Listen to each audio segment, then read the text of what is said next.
When humanity entered the war, victory was swift. Part 1.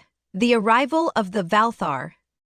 The galaxy had known peace for a time, but peace was a fleeting luxury in the cosmos. The United Earth Federation, UEF, a coalition of Earth and its off-world colonies, had spent centuries advancing, expanding, and securing its place in the stars.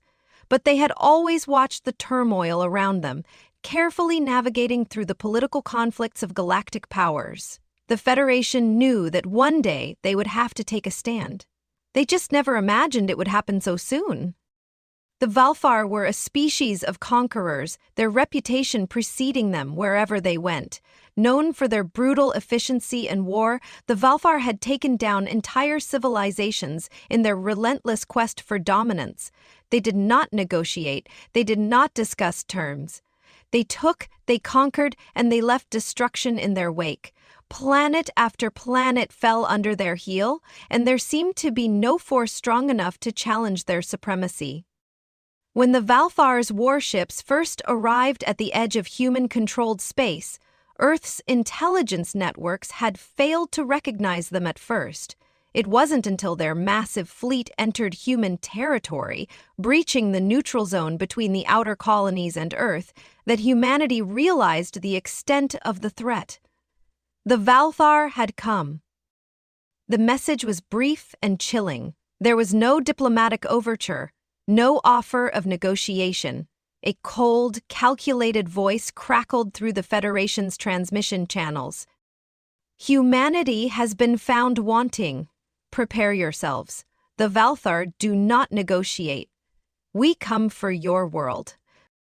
Admiral Lena Kade, the commander of the Endeavour, Earth's flagship and the heart of its fleet, stood in the command center, eyes fixed on the holographic display showing the massive approaching fleet. Behind her, a map of human-controlled space lit up in red. The Valthar had arrived at the outer colonies, and the Federation was ill-prepared.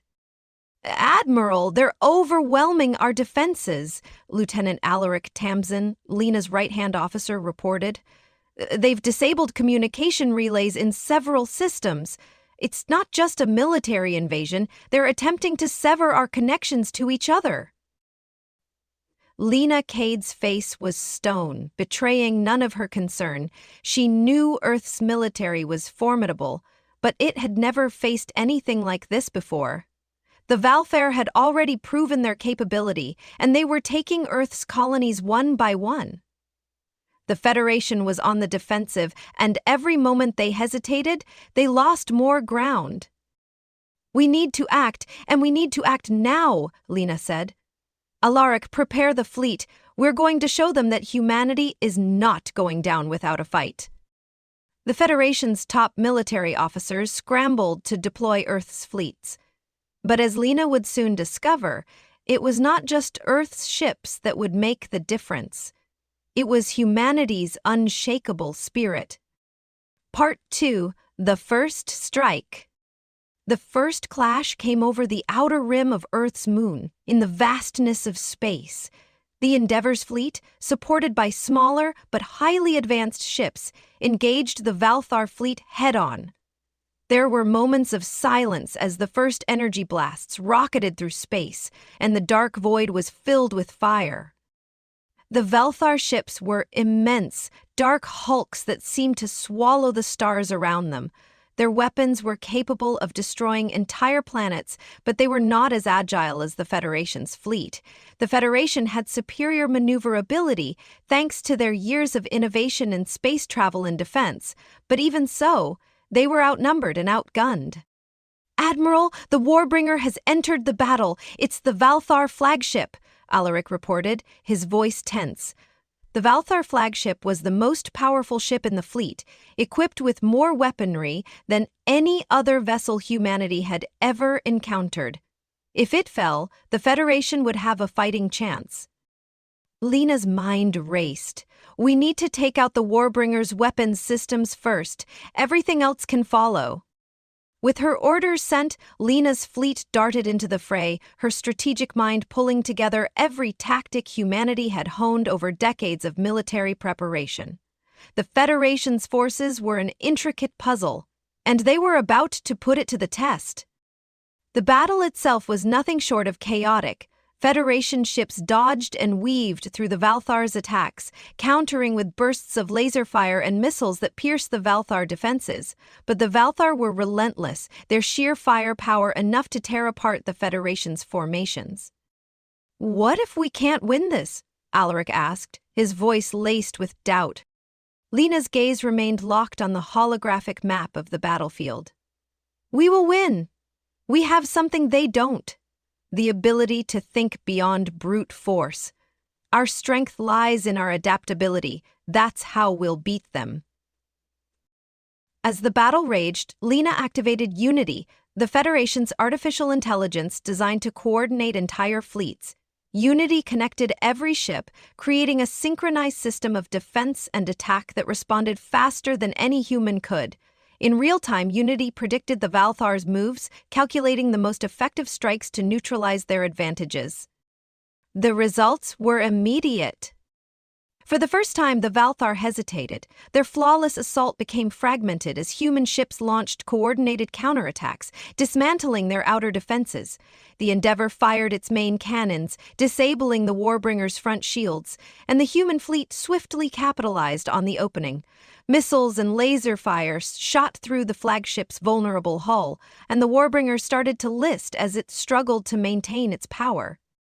The Federation's forces pressed forward with unrelenting speed, their weapons precise and deadly. In a matter of hours, the tide of the battle had shifted. The Valthar fleet, once invincible, was now reeling under a sustained barrage of attacks from human ships.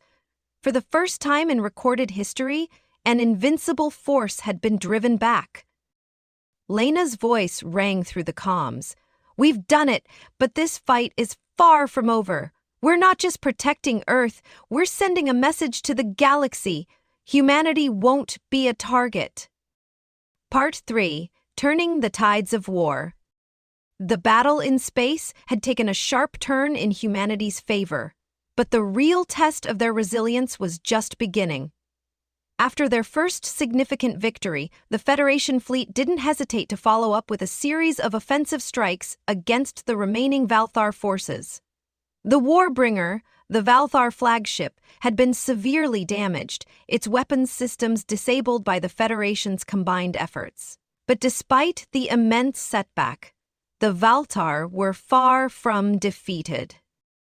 Lena Kade stood on the observation deck of the Endeavour, watching the stars streak past as her fleet sped toward the next battle. Her mind raced with strategies, calculating every move, anticipating the Valthar's counterattacks. Her crew, her family, had done the unthinkable. They had destroyed the heart of the Valthar fleet. But even as they celebrated their victory, Lena knew that the war was not over. "We can't let up," Lena said, her voice firm. "If we let them regroup, if we give them time to recover, they'll come back stronger. We end this now." Commander Alaric Tamsin nodded. He was a man who had seen countless battles, but had never faced an enemy like the Valthar. "We've shaken their resolve, Admiral. They'll think twice before engaging us again. But you're right, we can't stop." The next mission was clear. Attack the Valthar's forward command strongholds on Mars. The planet, long a beacon of human ingenuity and industry, had become a symbol of humanity's resilience. It was here that the Valthar had established a foothold, setting up mining operations to extract resources and fortifying their position with defensive weapons. The Endeavour's fleet split into two groups, launching a massive strike against Mars. The Federation's tactical advantage was now unassailable. Lena knew that the most important thing wasn't simply to overpower the Valthar, but to cripple their remaining resources before they could rebuild. At the same time, Lieutenant Elena Bryce and her elite team of soldiers, trained for covert operations, were preparing to land on the Martian surface. Their mission: infiltrate the Valthar's base of operations, destroy the command center, and prevent the enemy from regrouping. "Get ready for a fight," Elena told her team. "They won't give up easily, but we're going to take the heart of their operations out from under them." As the Federation ships descended through Mars's thin atmosphere, Valthar drones swarmed in defense. The first wave of Federation ships cut through the Martian sky, launching precise strikes at key Valthar infrastructure, command towers, supply depots, and energy grids. The Valthar retaliated with brutal efficiency, unleashing a storm of energy weapons against the Federation's forces. But the Federation soldiers were relentless. Elena's team stormed the Valthar base with calculated precision, fighting their way through narrow corridors and heavily fortified gates. Elena's heart raced, not just because of the danger, but because of the realization they were close to ending the war. "Objective in sight," Elena radioed, her voice steady despite the chaos. "We're almost there." The Valthar, though fierce in battle, were beginning to crack. Their communication systems faltered as Federation forces disabled their main relay. The Martian base fell into disarray, and soon the Federation planted explosives in the heart of the Valthar stronghold. The Valthar soldiers, who had fought with such ferocity, were now scattered. Without coordination, without the leadership of their commanders, they were powerless. Back in space, the battle raged on. The Valthar fleet, desperate and disorganized, was attempting to regroup, but they were no match for the Federation's strategic coordination. The remaining Valthar ships, including some of their dreadnoughts, began to retreat, but not before the Federation fleet delivered a decisive blow, crippling their ability to fight back. Part 4. The Final Blow. With Mars secured and the Valthar stronghold obliterated, the Federation's forces pressed forward, ready to end the war once and for all. The Valthar fleet, despite its formidable ships and weapons, was scattered, crippled, and leaderless. But Lena Kade knew that the final battle would not be in space. It would be on the Valthar Prime, a place where the last remnants of the Valthar Empire were trying desperately to regroup. The Federation was preparing for the final push. As Lena stared at the holographic map of the Valthar home system, she couldn't help but reflect on the journey that had brought humanity to this point, the battles, the sacrifices, and the alliances that had been formed. All had led to this moment. Earth wasn't just fighting for survival. Humanity was fighting for its place in the galaxy, a place where no species could look down on them again. The final Federation armada, under the command of Lena, now gathered at the edge of the Valthar system. The warships were battle-worn, their hulls scarred by the brutal conflict, but their spirit was unbroken. And as the fleet jumped into Valthar Prime's orbit, Lena received a message from the Valthar's remaining high command. "You have fought well, humans, but this is where your victory ends. You cannot defeat the Valthar. You will fall." Lena's response was swift and resolute. "You've underestimated us from the start. Prepare to face the consequences." The battle for Valthar Prime was humanity's finest hour. It was not just a war of weapons, but a war of resolve, strategy, and the unbreakable will of a species that refused to bend. The Federation fleet descended into the Valthar capital's atmosphere, launching their final attack. The Valthar had thought their planet's defenses were impenetrable, but the Federation's tactical brilliance would prove otherwise. The Valthar military, already demoralized from their prior defeats, crumbled under the Federation's coordinated assault. Lena led the charge, bringing humanity's best forces into the heart of the Valthar's last stronghold. Ground forces, led by Lieutenant Elena Bryce and her team, stormed the surface, neutralizing what remained of the Valthar leadership. And as the final blow struck, the heart of the Valthar Empire exploded, sending shockwaves throughout the galaxy. The Valthar fleet, leaderless and broken, scattered into retreat, their hopes of conquest shattered in the face of humanity's unyielding spirit. Part 5. A New Era. With the Valthar defeated, the Federation stood victorious. The once feared conquerors were now on the run, driven out of human-controlled space for good. The war had been swift, but its impact would be felt across the galaxy for centuries to come. Lena stood on the bridge of the Endeavor, gazing out at the stars, reflecting on what they had just achieved. Earth had become a force to be reckoned with, not through brute strength alone, but through intelligence, adaptability, and an unwavering will to fight for their place in the galaxy. "We've done it," Commander Alaric Tamsin said, his voice thick with pride. "We've won!" Lena nodded, though her thoughts were far from finished. The galaxy will remember this. Humanity has proven that when we enter the war, victory is swift.